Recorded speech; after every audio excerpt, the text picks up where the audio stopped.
ఎన్నికల ముందు సమస్య సృష్టిస్తూ ఉన్నారు, సూపర్ సిక్స్ హామీలు అన్నారు. ఇక అదే నేను చెప్పేది ఏమిటంటే, ఏరు దాటిన తర్వాత ఒక మాట, ఏరు దాటిన తర్వాత ఇంకో మాట మాట్లాడితే దాన్ని ఏమంటాం మనం?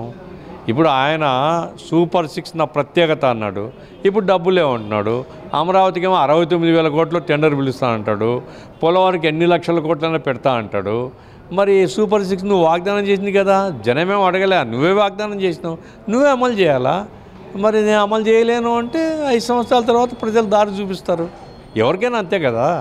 కాబట్టి అది ఆయన ఆలోచించుకోవాలి ఏం చేయాలని. పవన్ కళ్యాణ్ గారు ఎన్నికలకు ముందు మాటలు తప్పక ఇప్పుడైతే ఆచరణలో ఏం లేదు. వాళ్ళ కూటమి ప్రభుత్వం అధికారంలోకి రావడం కోసం అనేక మాటలు చెప్పారు. ఈరోజు సూపర్ సిక్స్ పథకాల పేరుతో ప్రజలను కూడా మోసం చేశారు. హామీలు ఇచ్చేటప్పుడు రాష్ట్ర ఆర్థిక పరిస్థితి తెలియదా కూటమి ప్రభుత్వానికి? అధికారంలోకి వచ్చిన తర్వాత మా దగ్గర డబ్బులు లేవు, మాకు అప్పులు ఆంధ్రప్రదేశ్ ఇచ్చిపోయాడు జగన్మోహన్ రెడ్డి, మేము ఎలా హామీలు అమలు చేస్తున్నామని చెప్పారు. కాబట్టి అన్ని ప్రభుత్వాలు ప్రజలను ఎన్నికలప్పుడు ఏదో ఒక మాయమాటలు చెప్పి ప్రజలను మోసం చేస్తూ ఈ రకంగా వాళ్ళు గెలుచుకుంటూ వాళ్ళ రాజకీయ ప్రయోజనం పొందుతున్న తప్పక ప్రజలకి ఏం ఉపయోగం జరగటం లేదు.